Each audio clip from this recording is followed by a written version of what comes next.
Pronto, agora você pode Então, vocês ficar à podem vontade, professor.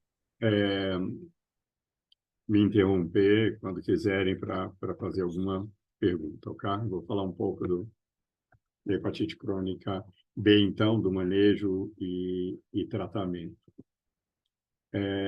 Bom, os estudos mais recentes que nós conduzimos também junto com o Ministério da Saúde, depois que eles fizeram essa distribuição de mais de 5 milhões de testes rápidos, nós observamos que a prevalência em nosso país diminuiu bastante em relação àquela que a gente tinha em mente há 10 anos atrás. Então, o Brasil era considerado sempre um país de prevalência intermediária, principalmente com a região amazônica, e essa prevalência ficava aí em torno de 8% dos indivíduos portadores do HBS na região lá de vocês, da Lábrea, onde principalmente a co-infecção com Delta é muito importante. Mas, desde 2016, 2017, foram realizados muitos estudos em populações especiais no Brasil, capitaneados pelo Ministério da Saúde, e chegamos aí se considerarmos a prevalência total desses testes, a uma prevalência do HBS de 0,59% da população brasileira. Se você fizer, eventualmente, alguns ajustes, essa prevalência chegaria a 0,75. Então, por exemplo, aqui à esquerda foi feito um estudo com os recrutas do Exército no Brasil todo. Não está aparecendo o slide, está aparecendo só o primeiro, sem estar na tela cheia. Tá não só passou? o título. Não. Ué, Deixa eu... eu estou no primeiro slide? Tá na... e não está na capa. tela cheia. Não vai ser iniciada a apresentação ainda, doutor. Como é que eu faço aqui? Espera aí. Porque eu botei em tela cheia. Tiro da tela cheia? Deixa eu interromper Estão o seu vendo meu slide? compartilhamento. Não. Não. Eu vou interromper o seu compartilhamento e aí o senhor entra de novo. Eu vou interromper. Tá. Eu dou seu mouse. De novo. Tá, jóia. Share screen. Ok. Abro a aula. É isso? Apareceu? Apareceu a aula. Doutor. E aí, agora eu peço para ir para a tela cheia, correto? Isso. Isso. Oi? Não. A gente continua vendo aquela tela Só escrito o dos título slides, da aula. que tem o índice de slides ao lado. O que acontece? Então? Quando põe para compartilhar, aparece uma janela com várias telas. Né? Compartilhar, apareceram várias telas, coisas do meu... Isso. Minha Tem que tela. escolher o da apresentação. E aí eu vou escolher o file que eu quero compartilhar. Não é isso? Clico 2 vezes, aí abri essa aula de vírus B. Apareceu para vocês? Sim, mas o slide, o título e ao lado o 1, o 2, o 3, o 4, Isso. a sequência. Isso. Mas aí a hora que eu peço para botar em tela cheia, ele desaparece. Por quê? Ele não entra a tela cheia aqui. Aí eu não sei. Você tenta de novo. New share, não, pause. O senhor está compartilhando só a tela do PowerPoint. Então, acho que tem que... Não deveria ser assim? Para compartilhar o desktop. Ah, é? Que aí quando puser na tela cheia, eu acho que vai entrar. Agora entra na tela cheia.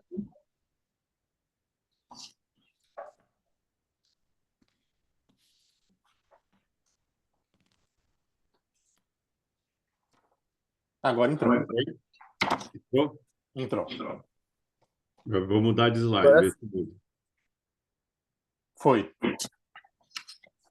Então, estava falando desse estudo que nós contribuímos com o Ministério da Saúde, em que o Ministério distribuiu mais de 5 milhões de testes rápidos, chegando nessa prevalência de 0,59%, e aí ele observou a prevalência em vários grupos, considerados eventualmente, ver quais eram os grupos de risco no Brasil para hepatite B.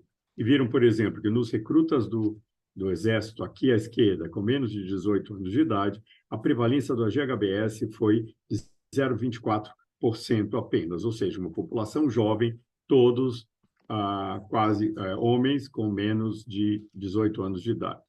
Em relação a homens profissionais de sexo, essa prevalência foi de 0,75% do AGHBS, mulheres profissionais de sexo, 0,4%, homens que fazem sexo com homens, 0,75%, na população soropositiva, 3% de AGHBS, encarcerados, 9,8%, foi bem superior essa prevalência, usuários de crack, em São Paulo, 1,8%, indivíduos usuários de droga intravenosa, 3,1%, unidades de hemodiálise, 0,7%, e na população indígena, 1,17%. Então, existe essa variação aí, com algumas populações de maior risco de contrair o vírus. Está cobrindo, dá para esconder essa... acho que escondeu. Tá bom. Em relação à história natural, vocês sabem que esses indivíduos, em 20 a 30 anos, podem chegar à cirrose, em torno de 8 a 38% desses pacientes vão evoluir em vários anos, em média 20 a 30 anos de evolução para a cirrose hepática, a depender de outras comorbidades, a depender do uso de álcool e outros fatores que podem acelerar, como coinfecção com HIV, que aceleram a progressão desses indivíduos, sabendo que apenas 5%, de 3 a 5% da população adulta no Brasil que contrai o vírus vai evoluir para cronificação, muito menos do que relacionado ao vírus C, por exemplo, e inversamente proporcional à idade em que se adquire o vírus B. Na população de recém-nascidos, essa cronificação se dá na maior parte dos indivíduos, em mais de 95% dos indivíduos em menores de 5 anos de idade, daqueles que têm a forma de transmissão materno-fetal ou chamada transmissão vertical do vírus. No Brasil é muito mais comum, vocês sabem que 75% dos portadores do vírus B se encontram na Ásia, né? Onde a doença é muito mais prevalente na população asiática, e em nosso meio a transmissão horizontal ou sexual é a mais comum. Mesmo na região amazônica, a Cirlei do Acre tem a tese dela de doutorado, um trabalho extremamente interessante, mostrando que mesmo as crianças com menos de 5 anos de idade na Amazônia, que são portadoras do vírus, a transmissão principal não é vertical. Elas nascem sem o vírus, e ela demonstrou na tese dela que essas crianças adquirem o vírus até 5 anos de idade. Ela colocou na discussão como uma suspeita de contaminação, crianças nas comunidades ribeirinhas que se cortam, né, se ferem brincando na floresta, e essa transmissão seria sangue com sangue, mesmo nessas crianças com menos de 5 anos de idade. Outra característica do vírus B, que ainda mata 500 mil indivíduos por ano, com suas complicações em todo o mundo, é que a evolução para o carcinoma hepatocelular não se dá apenas naqueles indivíduos que têm cirrose, mas pode acontecer de uma forma muito menor, de 0,1% a 3% ao ano, em indivíduos que não possuem ainda, que não desenvolveram ainda cirrose hepática. Mas aqueles que são cirróticos, nós temos aí uma incidência de 10% a 17% ao ano de carcinoma hepatocelular. Quando a gente está diante de um paciente novo com hepatite B, o que nós temos que fazer inicialmente é identificar em que momento de replicação esse indivíduo se encontra. Sempre, eu não sei porque aparece essa coisinha, eu queria esconder essa faixa aí. Mas aqui não aparece. Aqui, não aparece para não, vocês? não. Tá bom, porque para mim cobre parte do... Quando vai com o mouse para cima... quero esconder. Então, nós sabemos que existem duas formas de doença na hepatite crônica B. Aqueles indivíduos que têm a forma IgHBE positivo e os indivíduos que têm a forma IgHBE negativo. E nós, identificando esse primeiro exame, nós vamos entender em que fase replicativa se encontra o paciente. Então, a primeira fase nós chamamos de fase de tolerância imunológica. Ela está presente naqueles indivíduos que contraíram o vírus da forma vertical, ou seja, recém-nascidos, e tem a característica de ter uma carga viral extremamente elevada, de 10 elevado à 12ª potência, com transaminases normais, transaminases sadias. Essa fase pode durar até 30 anos de idade, na Ásia principalmente, e em nosso meio, onde a transmissão é muito maior, horizontal, já no indivíduo adulto, essa fase ela é extremamente curta ou pode ser inexistente. O indivíduo já se apresenta na segunda fase de replicação, que é a fase de imunoeliminação, onde a carga viral está em torno de 10 a 8ª potência, é mais baixa do que no imunotolerante, e essas transaminases são flutuantes, normalmente acima, eventualmente 2 vezes, o limite superior da normalidade. Esse indivíduo pode ter uma soroconversão espontânea para se tornar IgHBE negativo, e nós chamamos essa fase onde esse indivíduo não está replicando o vírus e tem transaminases normais como fase de portador inativo ou terceira fase, e 15% ao ano esse indivíduo pode sofrer uma mutação no pré-core ou no core promoter do vírus, e ele volta a replicar aí num título de 10 à 4ª ou 10 à 5ª potência, e as transaminases voltam a se elevar. Eventualmente não tão elevadas como na segunda fase de imunoeliminação.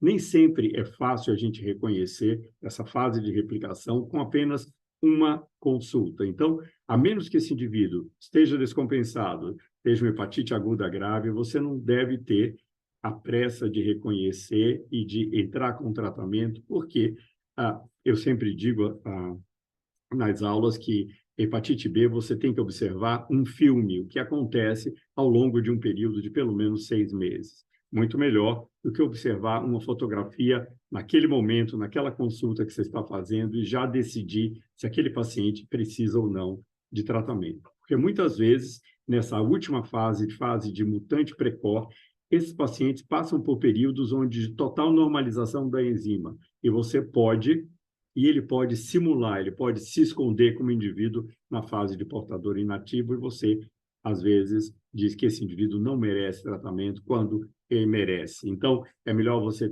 observar a cada 2 meses como está evoluindo as transaminases desse paciente, antes de taxá-lo como um portador inativo.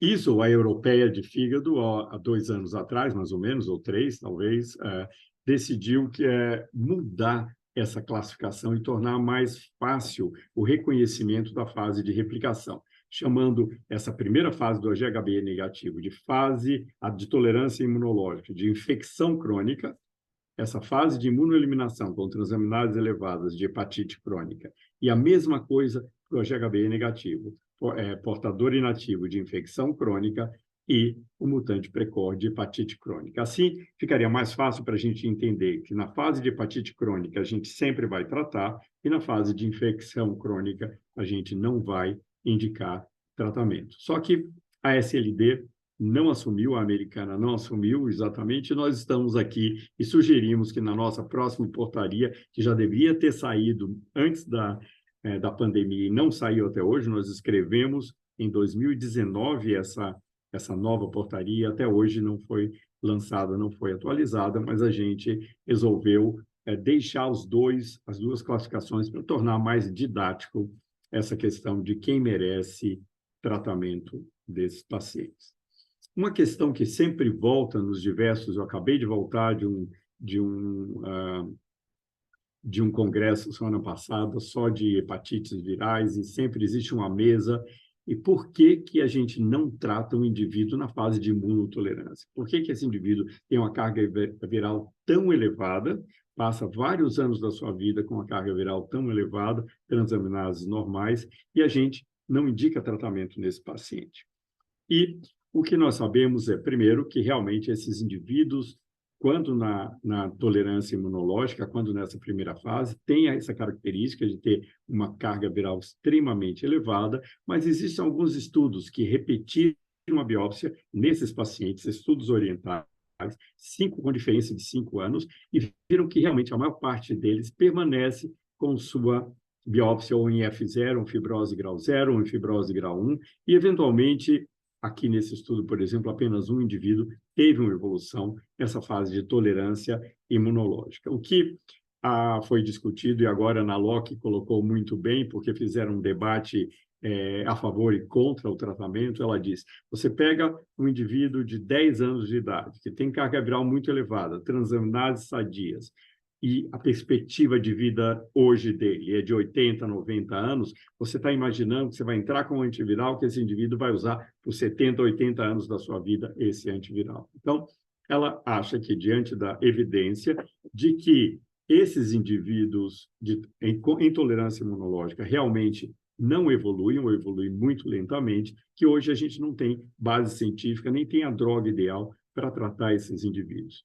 Eu também fiz um debate desse na última congresso da SBH e concluí, porque eu era a favor, eu fiquei no debate sendo a favor do tratamento do imunotolerante, e eu concluí e mostrei, por evidência científica, que existem imunotolerantes e imunotolerantes. Então, se você pega um indivíduo que nasceu e nasceu com o vírus que recebeu da sua mãe, ele tem 30 anos de idade, por exemplo, é do sexo masculino, e ele tem uma carga viral extremamente elevada e tem um risco familiar de HCC muito alto, esse indivíduo merece tratamento. Ou pelo menos no momento que ele chega aos 30 anos de idade, você deve ter uma avaliação de um fibroscan, de uma biópsia hepática, acompanhar mais de perto e, eventualmente, indicar tratamento. Então, a maior parte hoje dos guidelines, das diretrizes, aceita que o imunotolerante ele pode evoluir até 30 anos de idade e, a partir do 30º ano, você deve avaliar a possibilidade de introduzir tratamento. Então, por esse mesmo estudo, a taxa de progressão no indivíduo imunotolerante é praticamente zero, em comparação àquele indivíduo que tem algum tipo de elevação, qualquer elevação de ALT, onde a taxa de progressão anual de fibrose é de pelo menos 0,2, e esse indivíduo realmente merece tratamento.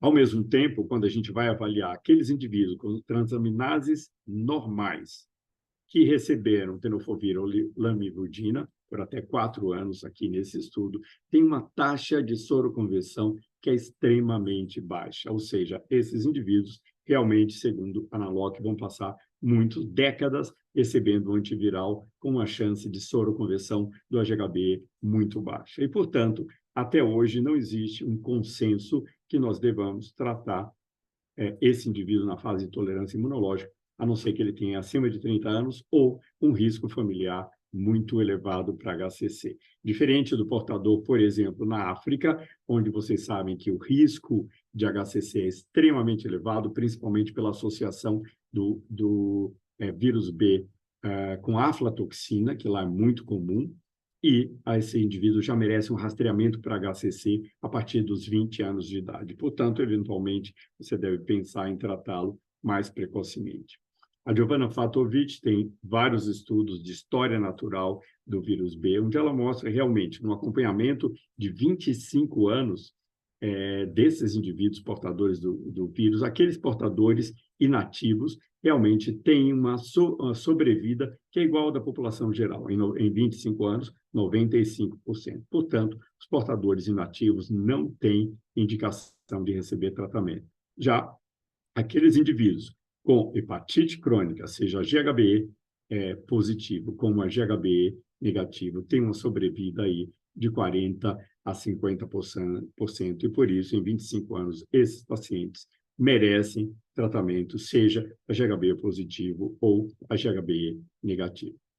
E os últimos estudos de história natural ocorreram realmente publicados aí em 2006, quando esses 2 estudos que ocorreram em Taiwan, uma população muito grande de indivíduos portadores do vírus, acompanhados por 10 anos, e eles demonstraram em 3.600 indivíduos, mais ou menos, no acompanhamento de 10 anos, que o risco de cirrose e o risco de carcinoma hepatocelular eram diretamente proporcionais à carga viral desses indivíduos. Portanto, a partir de, nessa época, lembram que eram 10.000, nós falávamos de 10.000 cópias por ml.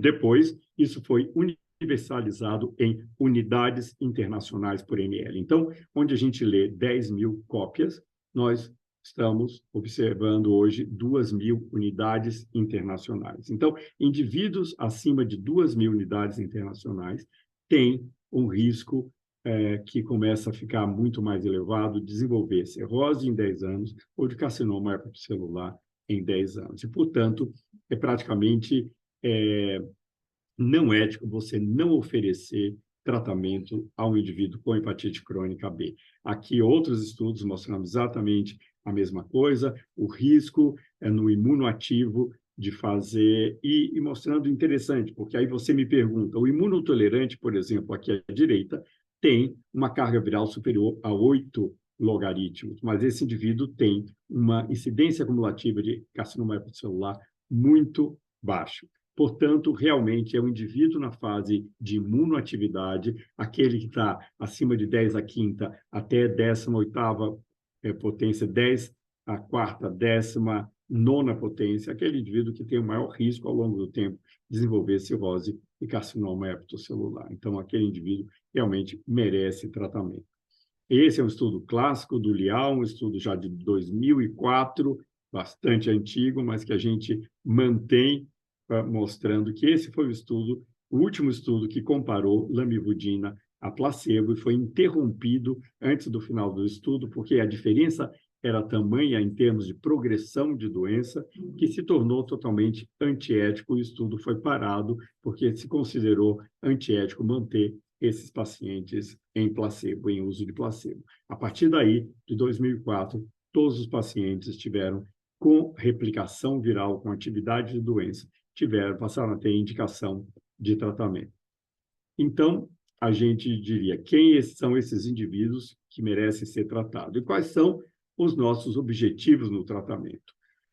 No vírus B, claro que o objetivo maior, o que seria o objetivo número 1, padrão ouro, seria realmente alguma droga que pudesse oferecer cura nesses indivíduos. Então, vocês têm que lembrar que na hepatite crônica B nós não podemos falar em cura, nós falamos em cura funcional, porque não temos nenhuma droga que possa atuar no núcleo do hepatócito e, vamos dizer, desligar o cccDNA, aquele DNA circular covalente fechado, que mantém a replicação viral, mesmo nos indivíduos que têm anti-HBs positivo. Então, se você tem um paciente com anti-HBC positivo, anti-HBs positivo, que a gente não dá bola, que a maior parte dos médicos dizem, o senhor teve contato com o vírus B, mas isso não lhe traz nenhum risco, isso não é verdadeiro. Esse indivíduo tem replicação viral muito baixa, que é neutralizada pelo anti-HBs. O anti-HBs é um anticorpo neutralizante, ele neutraliza essa produção baixa de HBs, mas nós sabemos que se você transplantar esse indivíduo e entrar com imunossupressor, e principalmente esses indivíduos anti-HBs, quando recebem, por exemplo, rituximab, que é o anti-CD20, não importa se ele tem anti-HBs em título alto, esse indivíduo tem obrigatoriamente que receber imunoprofilaxia, tratamento profilático para o vírus B, porque esse título de anti-HBs, já que o anti-CD20 inibe as células B produtoras de anticorpos, vai cair rapidamente, esse indivíduo vai reativar a infecção pelo vírus B com uma gravidade muito alta, com 30% de mortalidade. Vocês têm que ter isso na cabeça na discussão de casos que te procuram para definir a profilaxia da reativação do vírus B. Então, o nosso objetivo do tratamento máximo hoje, com o que nós temos, é a cura funcional, ou seja, a negativação do HGHBS. Esse é o nosso, que infelizmente ocorre em menos de 2% ao ano. Tá? Mas, se eu tenho um paciente HGHBE, eu posso ter o meu objetivo como perda do HGHBE e soroconversão para o anti-HBE. Isso também é um objetivo que a gente consegue atingir nos pacientes E positivos em menos de 20%. E, em alguns deles, e que a gente consegue esse objetivo em mais de 90%, no E negativo, naquele paciente E negativo, o que nós objetivamos é a supressão completa do HBV-DNA, é tornar esse indivíduo indetectável, com a quantificação do vírus indetectável. Além disso, uma resposta bioquímica com normalização das transaminases. Portanto, a gente precisa, normalmente, nesses pacientes, de 3 exames que vão determinar como está o meu paciente, seja HGHB positivo ou seja HGHB negativo.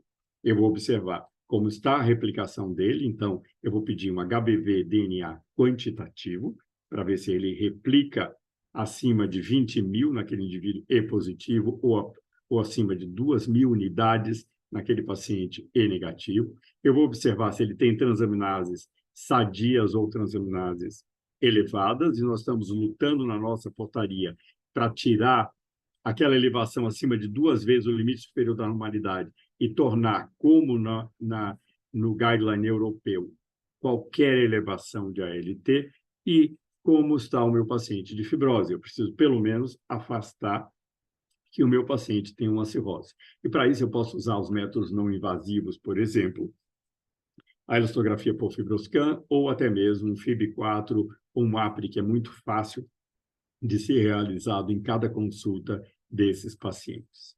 Então, se eu tenho um paciente na fase de imunotolerância a GHB positivo, eu não vou indicar tratamento, como eu falei, normalmente ele tem transaminases normais, mas a nossa portaria permite você tratar se o seu paciente, nessa fase de imunotolerância, tiver mais de 30 anos de idade, pelo risco de carcinoma hepatocelular, ou qualquer elevação de transaminases, que, por enquanto, a nossa portaria ainda fala em 2 vezes o limite superior da normalidade, mas nós já sugerimos que fosse qualquer elevação de ALT.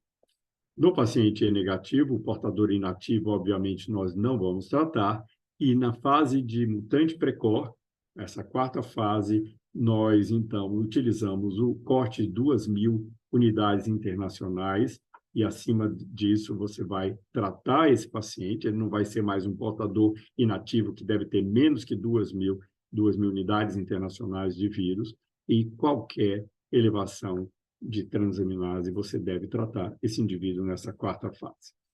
Então, vocês vão ver que os guidelines eles têm algumas diferenças. O nosso fala em 2 vezes o limite superior, a SLD considera qualquer elevação acima de 25 para a mulher de ALT ou de 35 para o homem. Tá? Vocês lembram? Ele dá uma margenzinha um pouco maior daqueles estudos que mostram o que seria uma transaminase sadia para uma população com um índice de massa corpórea normal, que seria 19 unidades para a mulher, 30 para o homem. Então, ele dá um pouquinho mais aí e colocaram 25 e 35 como transaminases normais.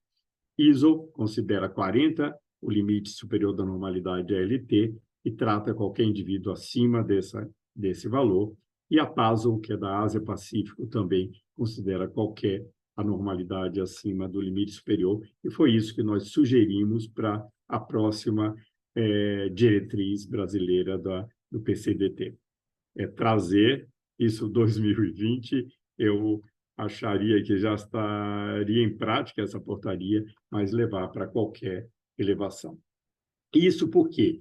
Porque cerca de 20 a 50% dos pacientes com ALT entre 1 e 2 vezes o limite superior da normalidade apresentam inflamação e fibrose significativa. Podem ter acima de A2 e F2 na classificação de Metavir com atividade grau 2, fibrose grau 2. Vários estudos, como citei abaixo, esses autores mostram que esses pacientes podem ter fibrose importante. Então, nós devemos tratar qualquer elevação de transaminase. E aqui, por exemplo, nós temos eu citei 2 estudos que mostram que realmente aqui nesse 18% tinham acima de fibrose grau 2, esse aqui de 45 a 50 anos E negativos tinham acima de grau 2 de fibrose. Portanto, esses indivíduos merecem tratamento.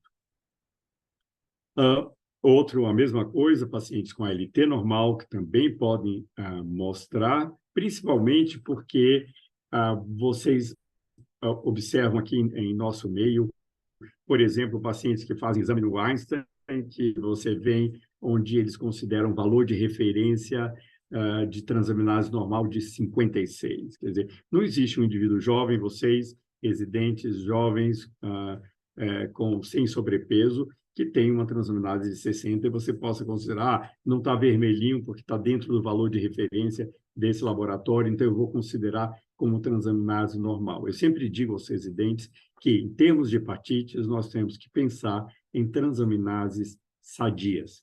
E transaminase sadia é 30 unidades para o homem, 19 unidades para a mulher. Então, a menos que exista um outro fator que leve.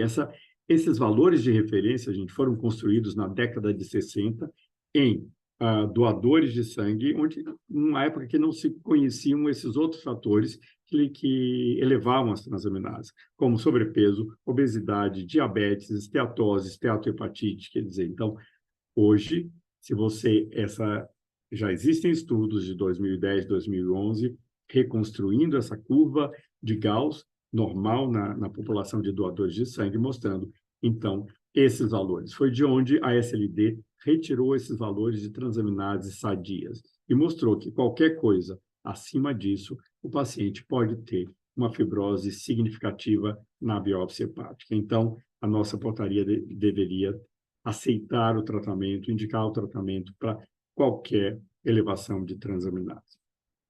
Principalmente porque eu mencionei para vocês, esse é um estudo italiano, já antigo também, da Maurícia Brunetto, mas ela mostra os diferentes comportamentos de transaminases naqueles indivíduos com mutação precoce, que têm a forma de hepatite E negativa. Você tem aqueles indivíduos que não fazem picos de transaminases, mas que evoluem 36%, que evoluem sempre com transaminases normais, mas não muito elevadas. Você tem indivíduos que têm transaminases elevadas e que, eventualmente, em 20%, fazem alguns picos de transaminases bem elevados, mas você tem quase metade dos pacientes que fazem alguns picos e depois normalizam nos intervalos totalmente as transaminases. E, nesse momento, eles enganam a gente como um portador inativo.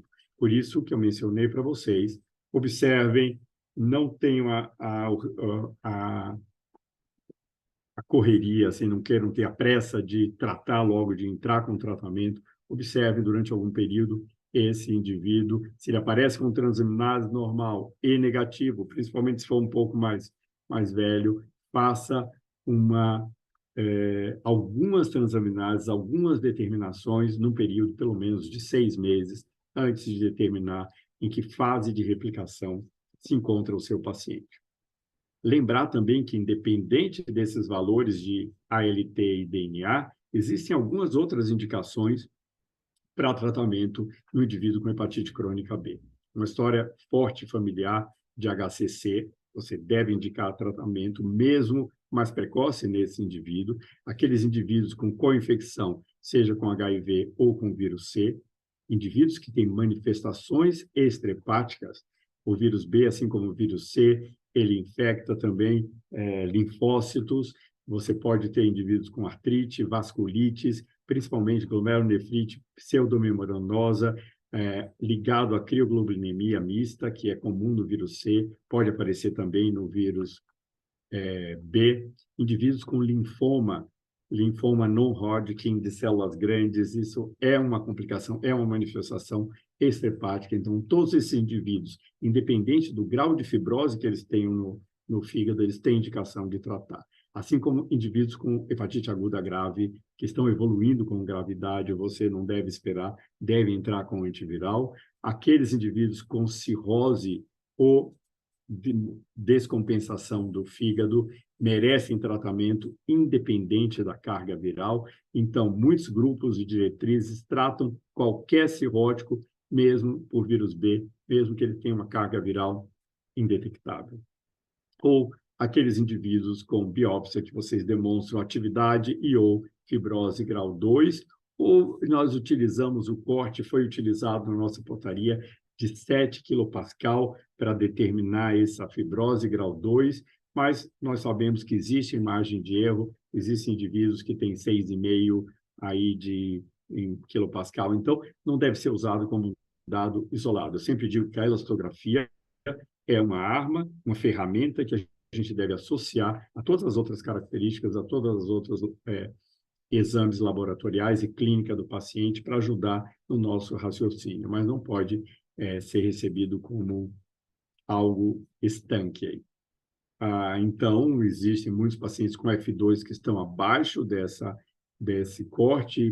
O F2 pode variar de 5,2 kPa a 8,7. Portanto, esse 7 kPa do PCDT foi arbitrário para ajudar você a indicar tratamento, mas, obviamente, que isso pode ser discutido se você acha que o seu paciente que apareceu com elastografia de 6, mas ele tem outras características que mereçam a indicação de tratamento.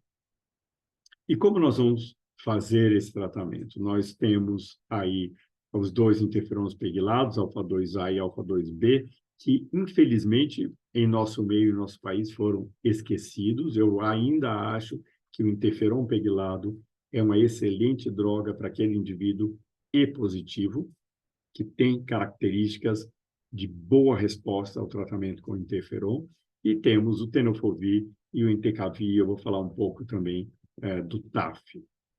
Então, existem várias contraindicações ao interferon pegylado, são vários efeitos colaterais. O mais interessante é quando a gente compara, por exemplo, aqueles estudos de hepatite B em relação aos estudos de hepatite C, onde a gente sempre utilizou o interferon com ribavirina, você vê que os efeitos colaterais do interferon isolado são muito melhores. O paciente com vírus B sempre tolerou muito melhor o interferon do que o paciente com vírus C, que tem a ribavirina associada. Então, eu acho, por exemplo, você recebe um paciente jovem, sem cirrose, com a GHBE positivo, que tem acima de 2 vezes o limite superior da normalidade de transaminases e que tenha uma carga viral menor que 10 elevada à 8ª potência. Esse indivíduo tem todas as características favoráveis para responder ao interferon. E é um tratamento finito, de 24 semanas a 48 no máximo, e é um tratamento que leva a uma chance de soroconversão do HBE em torno de 20%. Então, realmente isso você não vê com nenhuma das drogas orais, com nenhum dos antivirais. Porém, caiu em desgraça em nosso meio, em nosso país. Vocês sabem, assim, só o pessoal daí de vocês utiliza na co-infecção com o vírus Delta. Você ainda tem, são os pacientes que ainda utilizam interferon, mas a maior parte eu não vejo nenhum dos meus colegas por todo o Brasil. Se eu perguntar qual foi a última vez que você indicou interferon, provavelmente a maioria não vai lembrar mais quando foi a última vez. E em relação aos antivirais que nós já usamos e usamos atualmente,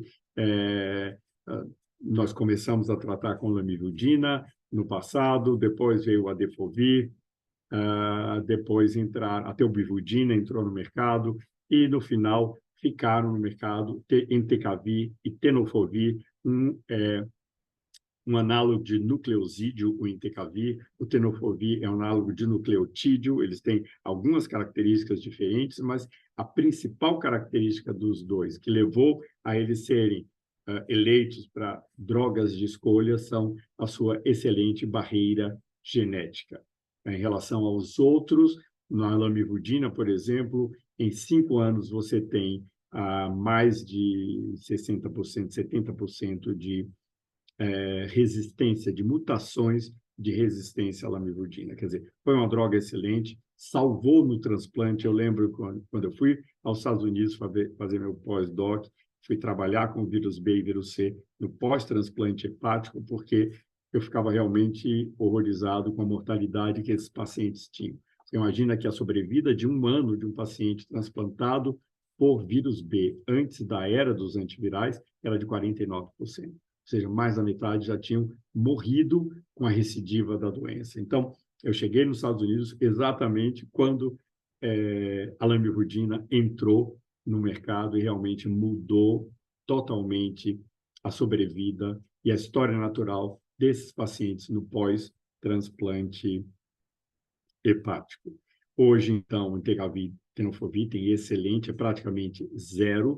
Nós desconfiamos porque no Entecavir, que apareceu menos de 1% de resistência no paciente, nos estudos de registro, os primeiros estudos, e se acredita até e se discute que talvez alguns pacientes, para entrar no estudo, na vontade que tinham de receber, tenham enganado os médicos que recrutaram e disseram que nunca haviam usado lamivudina, porque realmente depois disso eu nunca tive um caso de resistência primária ao Entecavir. Claro que o Entecavir não pode ser usado naqueles indivíduos, é da mesma classe da lamivudina, é um análogo do nucleosídeo e não serve como droga de resgate àqueles indivíduos que tiveram resistência. Nós tivemos no Brasil, eu participei de um estudo a gente usava dose dobrada do Entecavir no paciente resistente à lamivudina e mesmo assim, com 5 anos, já tinha quase 40% de resistência. Então, não adianta dobrar a dose.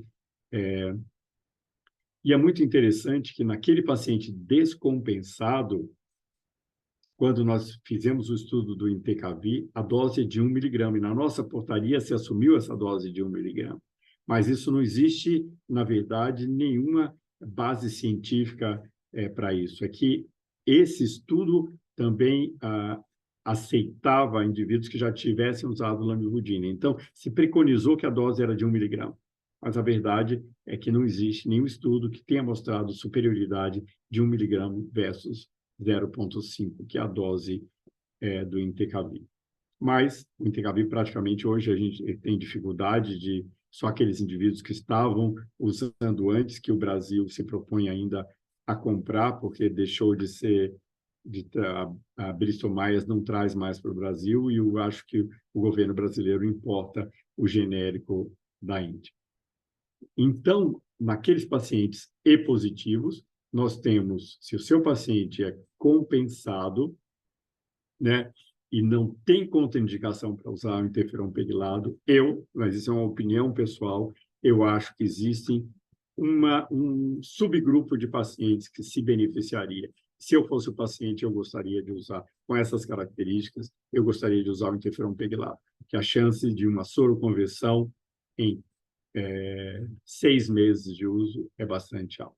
Se o paciente tem contraindicação de usar o interferon pegilado, ele tem indicação, então, pela nossa portaria, de usar 300 miligramas dia de tenofovir. Se o tenofovir for contraindicado por uma insuficiência renal, vocês sabem que o tenofovir, nessa dose, pode causar uma síndrome Fanconi-like, uma tubulopatia perdedora de fósforo, e esses pacientes, então, têm contraindicação, então eles receberiam o tenofovir. Ao mesmo tempo, pacientes com osteoporose também, que é um risco do uso do tenofovir a longo prazo, teriam indicação de usar Entecavir. Pacientes cirróticos e descompensados, pela nossa portaria, até pelo risco de uma alteração de função renal, etc., recebem 1 miligrama por dia, mas isso não tem muita base científica dessa dose dobrada do Entecavir, mas assim está na nossa portaria. Nos pacientes E negativos, você vai direto para o tenofovir. A resposta do E negativo ao interferon pegilado não é boa. A chance de praticamente zero de soroconversão do S. E aqueles com contraindicação ao tenofovir receberiam Entecavir 0,5, e a mesma coisa para os cirróticos e descompensados, 1 miligrama dia do Entecavir. A supressão a longo prazo é idêntica, basicamente, seja com Entecavir, com Tenofovir.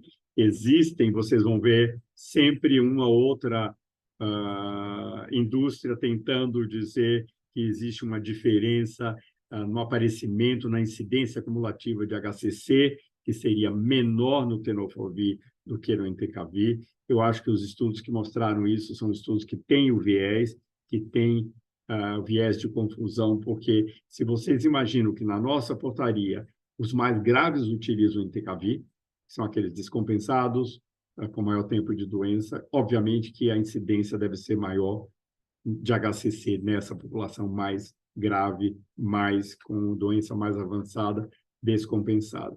Mas tem meta-análises bem recentes, principalmente no mundo ocidental, que mostram essa incidência acumulativa exatamente igual nas duas drogas. Eu realmente não vejo diferença. Participei de todos os estudos de Entecavir nos anos 2000, 2001, 2002, e esses pacientes que começaram, então, há mais de 20 anos, há quase 25 anos, estão ainda até hoje em uso de Entecavir.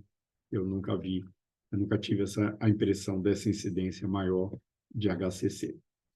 O interessante é que a resposta a longo prazo com a resposta virológica com a detecção do vírus, ela é semelhante em qualquer fase da doença, seja no seu paciente não cirrótico ou descompensado, você consegue o bom controle da doença e você consegue a negativação em 93% desses indivíduos depois de 5 anos de utilização. E o que é mais interessante, você vê tanto o estudo à esquerda do Entecavir como o estudo do Tenofovir à direita mostram que você tem pacientes que fazem regressão de fibrose. Então, nós utilizamos, por exemplo, o Entecavir, começamos, esses indivíduos ficaram indetectáveis, a gente biopsiava com 1 ano do uso do Entecavir e depois rebiopsiava 5 anos depois. Vocês vão ver aqui que na biópsia de 1 ano existe uma melhora importante. Eu só botei aqui o gráfico de fibrose, mas tem o gráfico de atividade inflamatória. Houve uma melhora muito importante já de diminuição da inflamação, mas a fibrose basicamente não se alterou. Se a gente vai para depois de 5, 6 anos, você vê que a maior parte dos indivíduos tinham o Ishak que ia até 2, com uma fibrose leve, ou seja, indivíduos com Ishak 6, por exemplo, cirróticos, desapareceu completamente a cirrose. Então, eu tenho um slide mostrando indivíduo com a cirrose inicial que vai praticamente para o fígado normal. Então, a gente tem que entender que o fígado produz colágeno, como ele tem a capacidade de degradar colágeno. No momento que a gente tira a injúria, seja o álcool, seja o vírus, ou controla a doença autoimune, as metaloproteinases começam a degradar colágeno nesses pacientes e você tem a dissolução dessas traves fibrosas, principalmente quando elas não são muito espessas. E esse indivíduo pode deixar de ter uma cirrose ao longo de 5 anos ou mais de vírus indetectável. Isso é muito interessante também. E vocês vejam que ninguém tem dúvida de tratar ou não, vocês vejam que a incidência acumulativa de HCC em uma população tratada com análogo nucleosídeo em comparação à população não tratada, a diferença é gigante. Então, ninguém tem dúvida que a indetecção do vírus leva a uma diminuição da incidência acumulativa de carcinoma hepatocelular nessa população. E quando nós podemos pensar em parar o tratamento nesses pacientes?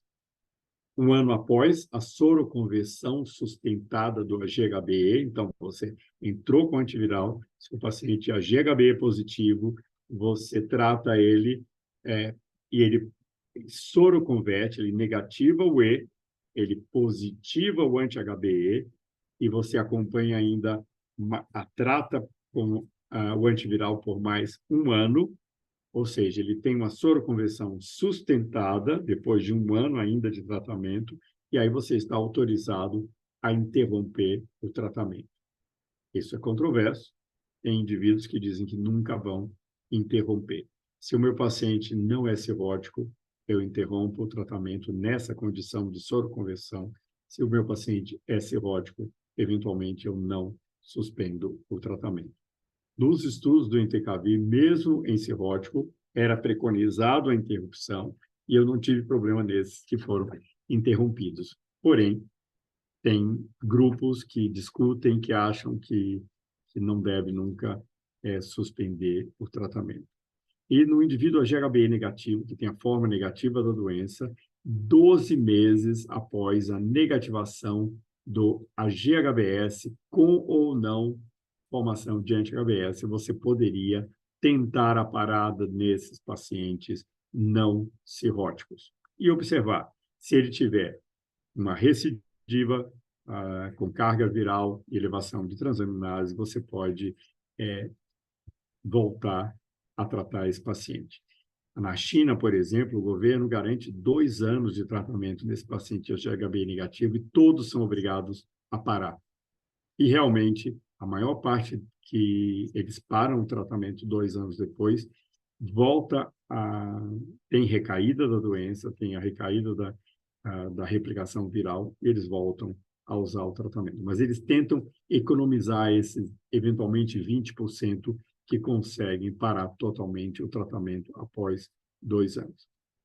E alguns estudos asiáticos, como europeus, em que se pensou em interromper o tratamento, existem estudos europeus, holandeses, alemães e do Papa Teodorides, também da Grécia, onde eles foram avaliar quais pacientes IgHB negativos você poderia parar o tratamento. Então, eles dizem, paciente com pelo menos 3 anos de vírus indetectável, no caso do AGHB negativo, você quantifica o AGHBS. No Brasil, eu tentei fazer isso, não existe nenhum laboratório que quantifique o AGHBS. Você tem aquela quantificação semi-quantitativa, que é por colorimetria, mas eu não sei raciocinar com isso. Você tem que ter o método Architect em unidades internacionais por ml, e eles observaram que se você tem um paciente com menos de 150 unidades internacionais do AGHBS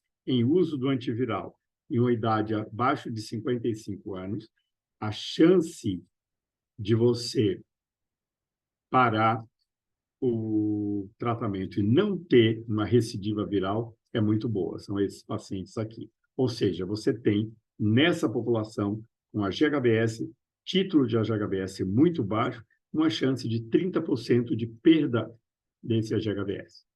Isso não acontece, por exemplo, naqueles indivíduos com mais de 150 unidades internacionais por ml. Então, eles dizem hoje, se o seu paciente tem mais do que 100, em alguns estudos, ou mais do que 150, nem tente a parada, porque você não vai conseguir manter esse paciente sem antiviral. Nós vamos participar de um estudo agora, com a droga nova da GSK, que é um oligonucleotídeo antissenso, em que ele interrompe, a ideia dessa nova é assim, são os pacientes nossos, AGHBE negativos, com carga viral indetectável há mais de 3 anos, a gente entra com essa droga injetável subcutânea uma vez por semana, por 24 semanas, por 6 meses, e o paciente negativar o AGHBS, em 6 meses, nós vamos interromper não só a droga nova, como também interromper o tenofovir ou o entecavir, e observar se esse indivíduo consegue manter-se sem droga com o AGHBS negativo. No estudo de fase 2 foi baixo, foi 10%, mas eles viram que aqueles indivíduos que não respondem realmente são os que começam com um título de AGHBS acima de 3.000 unidades. Então, esses já foram descartados dos estudos de fase 3, e agora nós vamos aceitar só pacientes com menos de 3.000 unidades de AGHBS, e nessa população com menos de 3.000, a chance de parada completa do tratamento foi de 20%.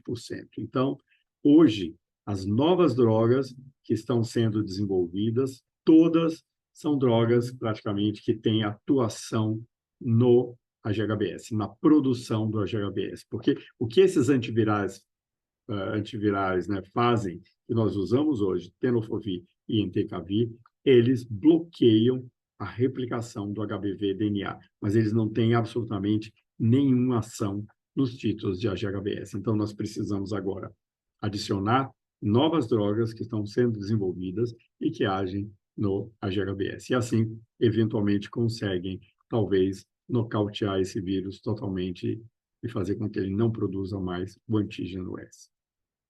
Em relação à droga que vocês, alguns já devem estar usando, outros talvez tenham ouvido falar, no tenofovir, alafenamida, é outra prodroga do tenofovir, que entra no organismo não mais com 300 miligramas do tenofovir, mas com apenas 25 miligramas. Porque a diferença é que, em vez de jogar rapidamente, como é o caso do tenofovir, 90% nos túbulos renais, com uma possibilidade de toxicidade muito alta do túbulo renal, ele joga apenas 10% para ser filtrado imediatamente e leva 90% desses 25 miligramas ao fígado, ao hepatócito.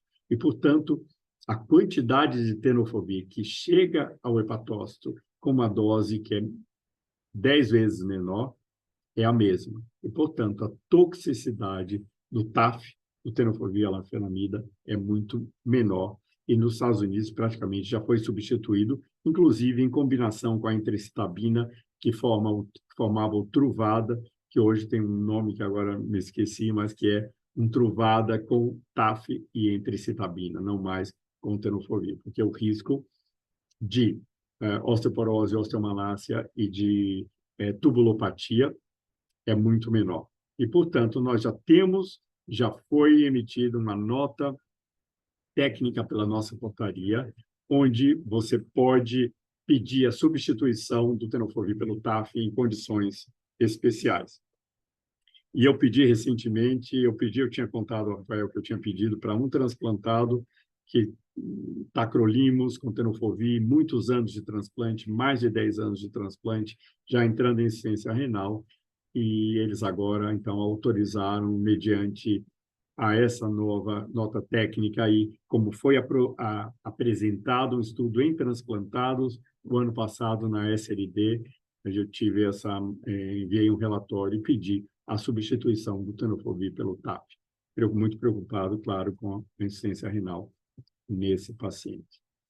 Mas, apesar do acesso ao tratamento pelo nosso Ministério, tratamento gratuito, nós, em 2017, antes da pandemia, aí, tínhamos apenas 31 mil indivíduos recebendo tratamento antiviral no Brasil, o que é baixíssimo diante daqueles que nós consideramos indivíduos que necessitam ainda de tratamento. Portanto, talvez a gente não tenha nem diagnosticado grande parte desses pacientes portadores do vírus B em nosso meio, como também, talvez, um diagnóstico errôneo de achar que o paciente não merece tratamento, quando eu recebi um caso muito triste aí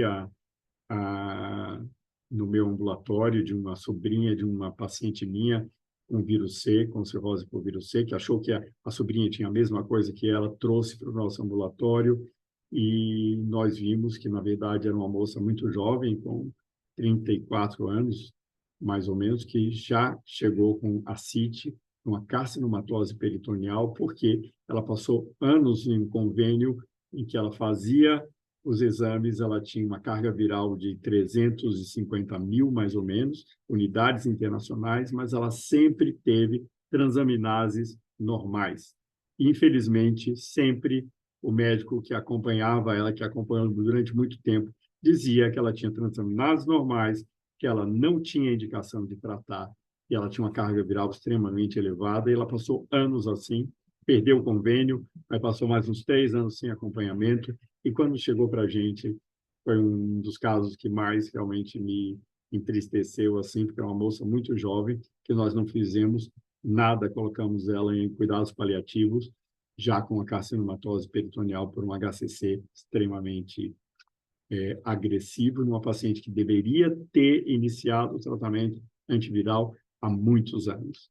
Então, existe, infelizmente, a vírus B não é fácil, é um vírus extremamente interessante. Eu acho que é a doença que eu mais gosto de estudar, mas é um vírus extremamente traiçoeiro e ele se comporta de formas muito diferentes. Então, não existe, os guidelines estão aí para a gente, obviamente, principalmente para quem faz o tratamento de ponta, quem faz atendimento primário e secundário. Eu vejo com os residentes, que até a interpretação das sorologias, dos diferentes marcadores, nem sempre é fácil a gente identificar a fase que o paciente está. Mas, então, eu acho que a chance de um erro no acompanhamento, de um não tratamento naquele paciente que merece tratamento, é muito mais comum do que no vírus C, por exemplo. Então, a princípio, era isso que eu queria mostrar. A gente pode aí discutir o que vocês tenham de dúvida. Aí estou aqui à disposição. Obrigado pela atenção. Muito bom, professor. Muito obrigada por essa aula. Interromper a gravação.